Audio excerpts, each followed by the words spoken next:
புஷ்பராகம் இரண்டு கண்ணும் குருமணி நீலம் கை கோமேதகம் நகம் பூர்வைரம் திருநகை முத்து கனிவாய்ப்பவளம் சிறந்த வள்ளி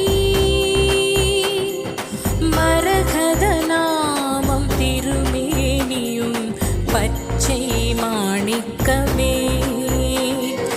தோராத வட்டம் முக்கோணம் ஷட்கோணம் துலங்கு வட்டத்து ஈராரிதழிட்டு ரீங்காரம் உள்ளிட்டது நடுவே ஆராதனை செய்து அர்ச்சித்து